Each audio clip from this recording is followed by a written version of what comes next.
And were there times in the game where you felt like the offense was finding a rhythm, or is that still kind of a work in progress? I wasn't good enough today. There were times that we looked good, and a lot of times we didn't. So we got to get it figured out. Let's go into some other topics right now on the Mass Steel podcast right now. Let's keep it rolling with the offense before I wrap up. Dini Kukabwala, also of NFL Network, recorded what Rui II said about the running game. I mean, he vowed to fix back in the spring, and how they cannot have what they had happen to them again. Because when you look at where they are rushing the ball right now in this league, 31st, 114 yards off of 35. Only one rushing touchdown, which you're already aware, it is off Juju Smith-Schuster. And here's the quote right here. We don't want to see the Pittsburgh Steelers last in the league in rushing ever again. It's something we have to fix. 75 yards in 2 weeks. Let that sink in for a moment. Again, I do realize it's 15 more games left to go. But the only problem I have with yesterday's loss, and this is a big one, I may not mean so much right now, but common game opponent. Everybody in the AFC North is facing the AFC West this year, as well as the NFC North. And for the most part, how am I supposed to have confidence in a team which 3 years ago, when they faced all four opponents, losing to the Chiefs, losing to the Broncos, the Chargers, and the Raiders, they got swept 0-4 3 years ago versus the AFC West. And when you look at it too, 3 of those losses of the remaining 4 teams in that division came late in the season when they went on that skid. I mean, that is where they finished off the season 2-4. I mean, for the most part. I mean, they were at 7-2-1 and finished out the season 9-6-1. I mean, when you really break it down, what happened right there, they went on a crucial 3-game losing streak. The game with the Broncos, the Chargers, and the Raiders somehow managed to beat the Patriots miraculously on a late Sunday afternoon game, but then to lose a heartbreaking loss to the Saints, which really put them in bad position. They were still alive, but they needed to win plus help.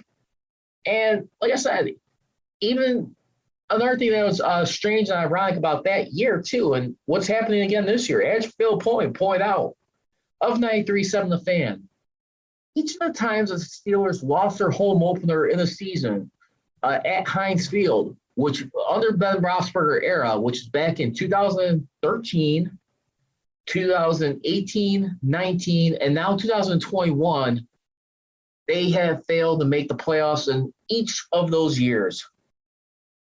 Now, granted, I will say this. If Ben Roethlisberger doesn't have the throwing elbow surgery, if he doesn't injure himself, if he's able to stick around, I'd argue 2019, maybe that may not have been the case. Because you could argue that quarterback positioning was one of the huge things, coupled with the fact that they were like close to last in running the ball in 2019. That's where we have to really get a grip on everything right here. I mean, you ain't going to fix anything if you're only running for 75 yards. It shows me a lack of involvement. I mean, just something's got to give here. And again, it is only the first month of the season. I still maintain the fact it is a smoke screen for what is about to go down. I just feel like right now, I think a lot of people right now are probably looking at this game, probably living in their fears, and rightfully so. I mean, and you're living in your fears rightfully because what we're seeing right now from an offense that continues to do the same stuff, including what they did at the end of last year, quick screens, passes, new offensive line altogether. So, I mean, and this is where it's incumbent upon Ben Roethlisberger, too. I mean, shoot. I mean, who else you got to look at hard in the mirror right here on this team that really needs to be looked at a little bit more? Is it so much more the offensive line coach on this team when you look at it? I mean, your offensive line coach, which is Adrian Clem right now, 3 years of experience, by the way. You got Mike Sullivan right now, who is the quarterback coach. Not to confuse with Mike Sullivan of Pittsburgh Penguins, but I mean, who is replacing Matt Canada, who got promoted offensive coordinator. I mean, those are two huge factors right there. And then Eddie Faulkner right now, by the way. I mean, 3 straight years, if I'm not mistaken, with the Steelers. I mean, what is he doing right now to really help things in the run game? I mean, if I'm looking at Mike Tomlin's staff, I mean, listen, Mike Tomlin will forever have my trust and a lot of Steelers fans' trust how he manages, keeps his teams in game.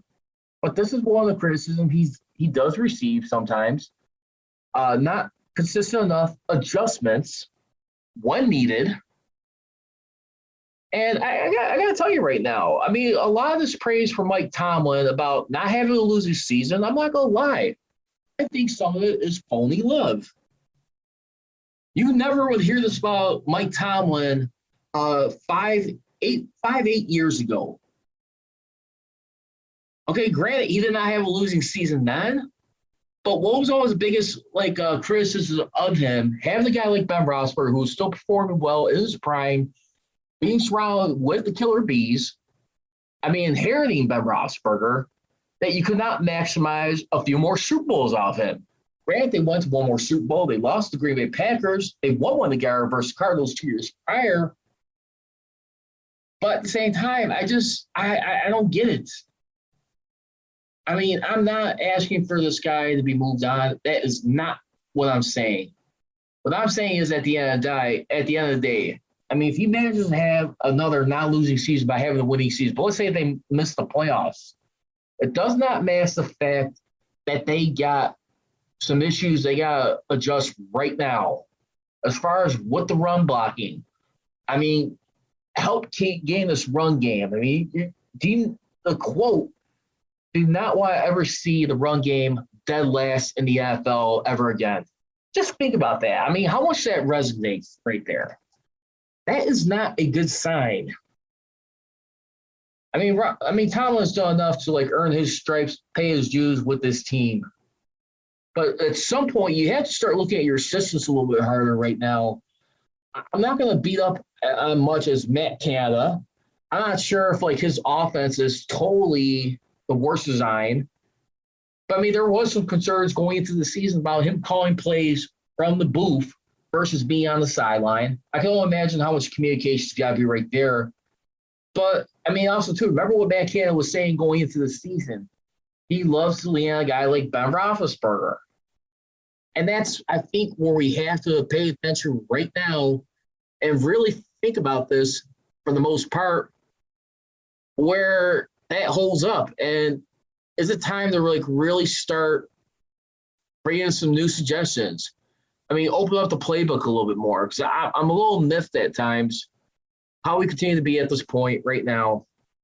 A team, I mean, it's 1-1, still lose to the freaking Raiders.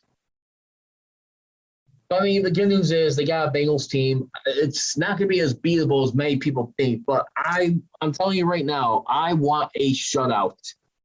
I know this is the kind of team that we deal with, Mike Tomlin. And they can be style points, but I want to see a statement win. It is time. But it's going to be hard to do with all the injuries they got going on. I just want to see some, consistency going on right here. Because at the same time, the defense can only do so much. You really can. And now that they're getting hurt, I mean, you're looking at a defense right now who looks like it's going to be giving up quite a few yards in the upcoming weeks. And that's the real sad thing right now. I mean, it's disappointing. It just goes to remind you, your best ability is availability in this league. And right now, this is a team right now who doesn't feel like they're in the best position possible. And it's sad because I really do feel like Kevin Colbert is try to fill in some nice gap pieces. I'll tell you one guy I am impressed with so far on this Steelers team is definitely Melvin Ingram right now, as far as on the defensive side of the ball right now, since coming into this team right here. I mean, he's had a sack right now. And here he's got 5 total tackles on the team. He's also got 2 tackles for loss, which is tied for first with the team.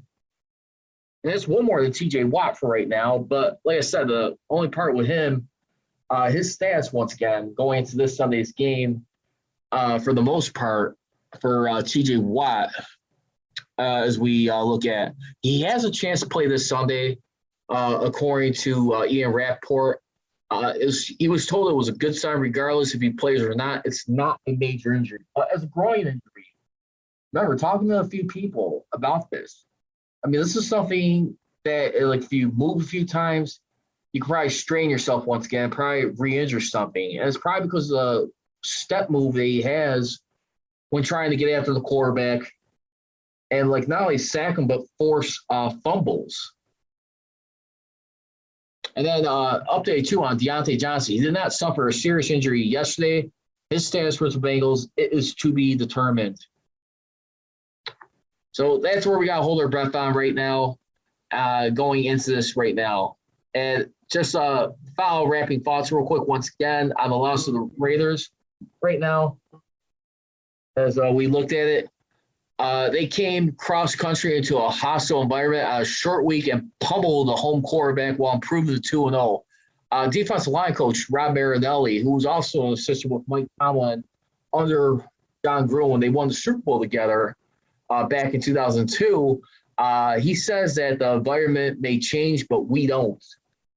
And, I mean, Rob Marinelli, I mean, this guy still is savant at calling defensive game plans right here, especially on the defensive line. I give them a lot of credit right now because the thing is right now, Derek Carr, I mean, he still goes through some tough love with John Gruden. I mean, this is the guy who's probably, in many people's minds in the national media, Derek Carr probably didn't look like he was going to be the guy that was going to be lasting around for much longer under the Raiders banner with John Gruden.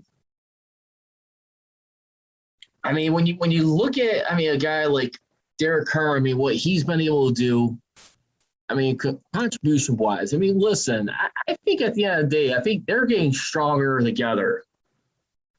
And the argument that's been made about a guy in John Gruden is that he needs the proper players in place to have a winning component. He doesn't really do good with teams he's got to build with. But when you look at a guy like Derek Carr, I mean, other John Gruden, he's had every year 4,000 passes or more. His career high in passing yardage was 4,103 yards, 27 touchdowns to 9 interceptions. His best touchdown interception ratio was last year. And they had a key game, too. Remember, at about like halfway of the season, I want to say it was, Sunday night matchup versus the Kansas City Chiefs that year.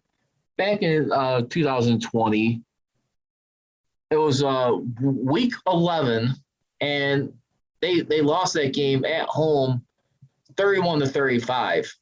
And that was a game right there where they had the Raiders beat in that contest right there. And you know what? I'm not saying they're going to win the division, but I could definitely see the Raiders returning for the first time in 5 years as a playoff team.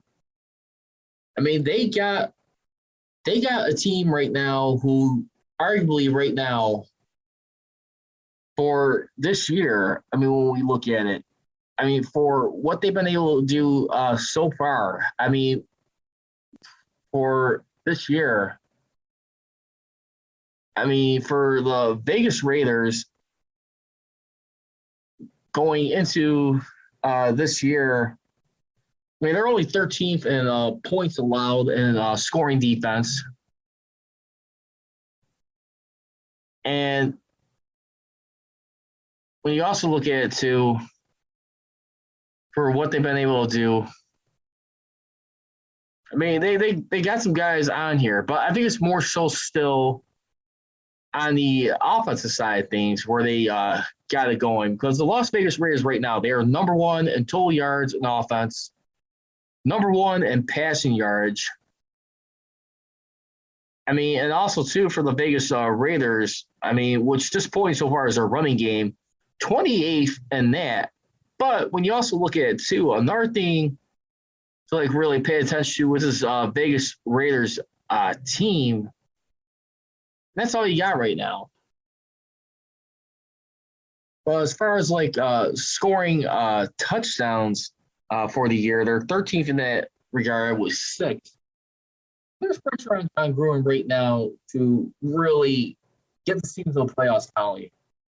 We're not saying he's going to be fired. I mean, with the 10-year contract he signed since coming on board, but there's a lot of people that feels like he should be held accountable. Because usually, like Mia Kimes of ESPN brought up a good point earlier today. I mean, if you don't make a playoff by your 4th year, you should be on the hot seat. And I would have to agree with that.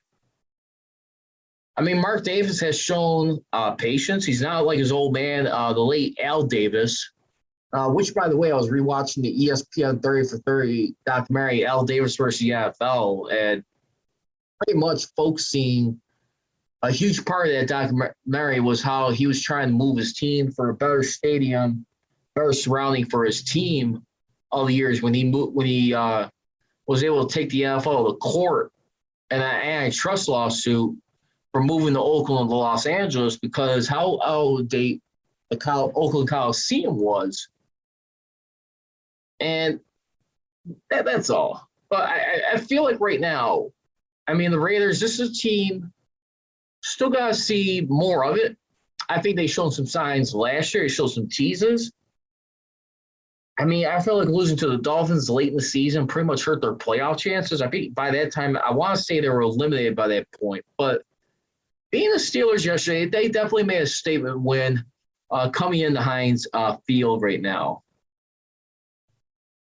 And Ben Roethlisberger, too. Let's go back to him right now, stating on what he feels like needs to be better on this team. Because I tell you what, he's definitely got a lot to look in the mirror for this team. They're trying to figure out things in a better direction going forward here. Here's what Ben Roethlisberger had to say as far as like Matt Canada's offense. Check it out. Ben, you've ridden 3 wides, running back and tight end, shotgun a lot these first 2 games. Second half ball flowing a lot today. Is that what you're seeing from the defense, or is that by design? And why are you relying on that group so much? You know what? You'll have to ask Coach Canada that. That's what he's calling. What we're going with. You know, we got some really good football players that you want to get on the football field. So if you don't have them out there, they're sitting on the bench doing nothing. Yeah, so pretty much, I mean, deflecting right there a little in the way. I mean, he's just pretty much being do what he's told. I mean, from what it sounds like. I mean, he's not really like taking all the fault. I mean, just except being a little bit better, that everyone's got to be better, including himself, which I commend him for. And I'm not sure if I'm ready to transition from Ben Roethlisberger to Mason Rudolph just yet. I can't. It's hard to, because what you're going to have is 2019 all over again. More than likely, they'll be out of the playoffs. And I'm just not sure Mason Rudolph, all this time as he has been able to like sit on the bench, what he's done in the preseason. I mean, stat-wise, he did enough to keep his job. But Dwayne Haskins clearly outscored Mason Rudolph. The only problem is the biggest detriment for him was not doing well with the first-team offense in that final preseason game versus the Carolina Panthers. I'm just not ready to go there just yet. Because I do feel right now when you like take a grasp on this team, you have to ride it out with Ben Roethlisberger. And Michael Irvin was saying too, I mean, like, you know, if Ben Roethlisberger is not going to be like the better version of himself with a lack of a run game, it's time to bring in someone else. I disagree. I'm not sure if I'm ready to look into that. I mean, yeah, I mean, Michael Irvin's career, it ended, I think, with a neck injury. I think it was a game against the Philadelphia Eagles in Veterans Stadium, and pretty much where he was carted off. I mean, that was back in 1999. That was his last time playing, but still, I mean, he had to be literally like carried and carted off the field. And usually, like when you're a competitor like that, you try and like give yourself the best way to convince yourself, like, why I'm still the guy that belongs out here. It's like, if you're going to take me out, I need to be like hurt being out here. And I'm not sure if Ben Roethlisberger really wants to go that. I think he doesn't want to like leave on a bad note. Remember, this is a guy who he was very fortunate and blessed and lucky to be back with this team, take the pay cut that he did, maybe not call it much a lot of fans' eyes, but he did take a $5 million cap hit. I think that was off one of his roster bonuses. I forget what it was, but he, for the most part, I mean, he wants to have a better ending for himself. And, I mean, this is his final opportunity, and he's doing it right now, a year without his running mate, Marquise Pouncey. So, I mean, he's clearly feeling the pressure right now of trying to perform not just at a high level, but at a winning level. Because I do feel like he does take into consideration, a lot of people are looking at that 11-game winning streak they started off the season as a huge smokescreen. Huge smokescreen in the fact because when you did see like around week 6, with that win over the Titans, that's where we really started to see like the run game really start to get like stagnant once again, despite the fact that Ben was in the lineup. And just, I really feel like they got to look themselves hard in the mirror. They really got to figure this out because right now is fall season. I mean, the weather, I mean, it's pretty much the end of summer right now. And you got to look right now like how they need to adapt, how they need to bring this thing in together, and what they want to do going forward. Because I do feel like this is a team right now who can still, I mean, at the end of the day, I mean, look people straight in the eyes and show they'd be a lot better of a finished product than what they are. I really do feel so. The only thing is right now is, do you want to continue to be predictable, or do you really want to have people rally around you? I mean, there's arguably some plays in that game, like, people will definitely point out Chase Claypool. I mean, there was a pass that was like right there where he had, but it got knocked away by the defender. He had at the top of the tips of his hands, but I can't really fault Claypool that much. I mean, yeah, he's what, 6'3", 6'4", but still, I mean, that was almost like a difficult catch he had to make. A catch he probably should have made that should have probably been a score. And I think that eventually led to the 4th down play where they tried in the Raiders' territory around the 37-40-yard line. They went for it out. But I really believe just the unforgivable moment in that game for me was just punting on 4th and 1. I do not punt in that situation. I don't give a damn how much confidence you have in your defense right there. The problem is you already burnt one of your 3 timeouts at that point, used one more timeout and stopping the Raiders on that drive. I don't like that. I don't like screwing around with your timeouts because now you're really asking to play tight football along the way, disciplined football along the way. And clearly that did not happen with Trey Turner. But again, I do understand the fact, too, he did get spit on in that contest. He went for some serious humiliation right there. And pretty much right now being scapegoated by guys like myself. And I want to apologize for that. But I'm not going to back down from the fact that everyone's got to stay cool going forward right now. I mean, this is pretty much their last dance together as any relevance of a Super Bowl winning team. This just cannot happen for the most part.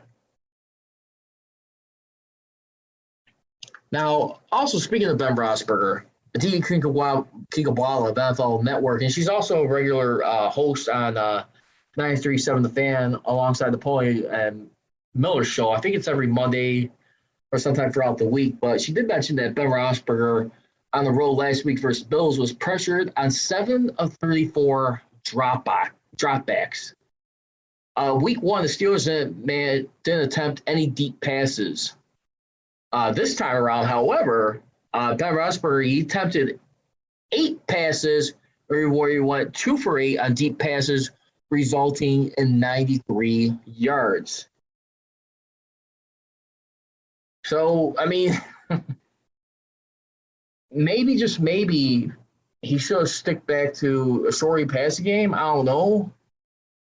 But then here's another thing I want to ask you right now. Should the Steelers have blitzed a little bit more?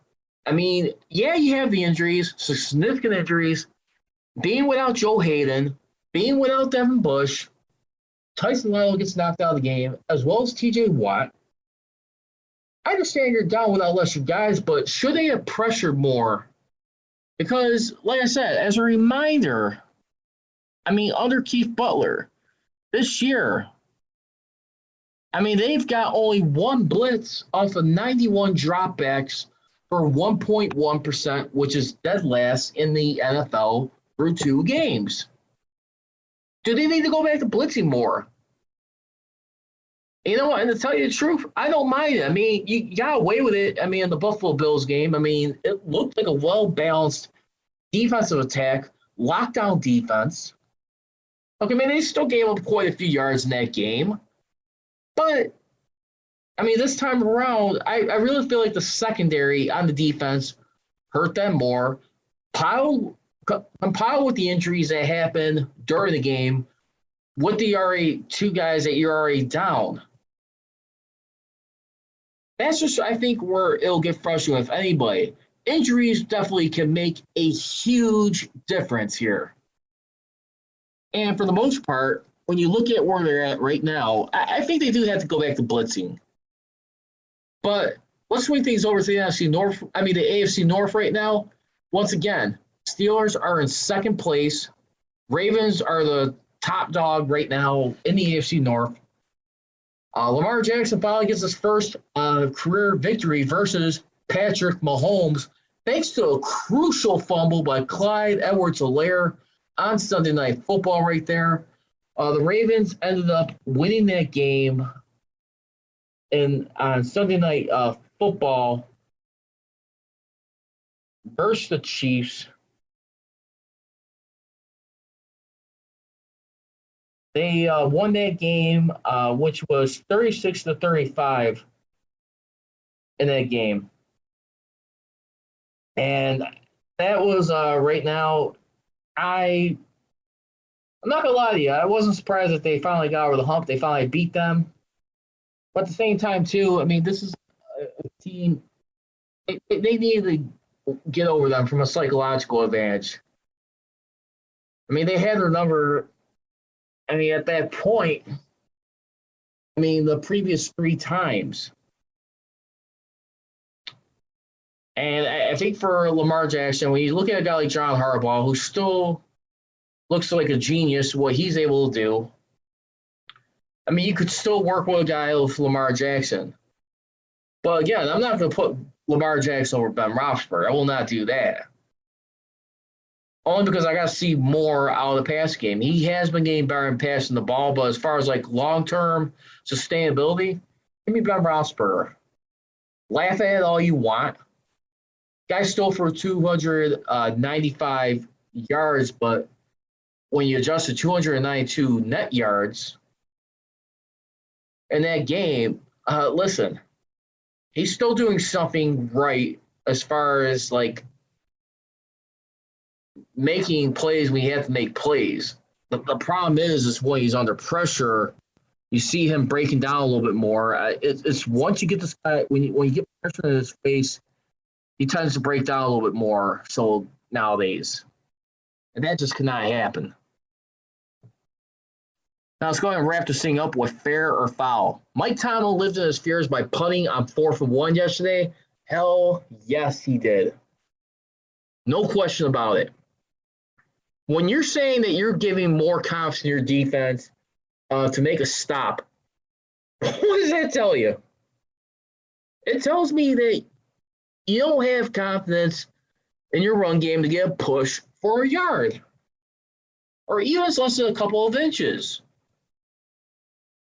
I mean, that is just most really disappointing. For a guy who likes to be aggressive in certain situations, you punt. Pretty much like the Cleveland Browns playoff loss over again. When you had a chance to get a little closer, being down 28 points in the hole, bringing it down to a two-possession game, I think it was at that point, you could have still made that game a lot interesting. You punt. You got to go for that. I don't know. I mean, and like Andrew Filipponi said, I mean, he felt like that was waving the white flag. I agree 100%. So that is fair. Time for Ben Roethlisberger to get benched? No. I'm going to say foul on that one. I'm not ready to trust Mason Rudolph. I don't care how many times he's sitting on the bench. Or Dwayne Haskins. He's shown he's clearly not ready, even though he has outperformed in the preseason. The only thing is, work with that first-team offense. I don't know if you want to roll the dice on that just yet, especially when you got the injuries on defense. Someone's going to have to step up on offense. I don't see either of those guys right now. I'll ride it out with Ben Roethlisberger. Can they still add an offensive lineman right now if, say, Russell Okung's still available? Got over nearly $11.5 million in cap space available. Why not? Yeah. And he's going to take lesser money. Sure. I mean, listen, how bad do you want to not only stay as a playoff team, but win a Super Bowl? If you want to, like, add some key pieces, I think this is the desperate time where you have to really think about this move. Go for it. And that's where I'm going to leave it at with tonight's episode of this edition here of the Mass Steel Podcast. Make sure to keep it right here. I'm going to try and keep up with a show on Tuesdays too, NFL Power Rankings. I'm going to be trying to dissect right here. Usually come out every Tuesday. I'm going to do a comparison across the league right now. Which team stood out pretty much through week to week. I didn't do one last week, but I'm going to try and squeeze something in tomorrow. Keep that to a 30-minute show. And again, if you guys want to follow me on social media, you can definitely follow me. You can follow me on Twitter, @ManSteelCGR, Instagram, @ManSteelNation. As always, leave you for this edition here of the Man Steel Podcast, and always going forward. Here we go, serious. Here we go. I gone.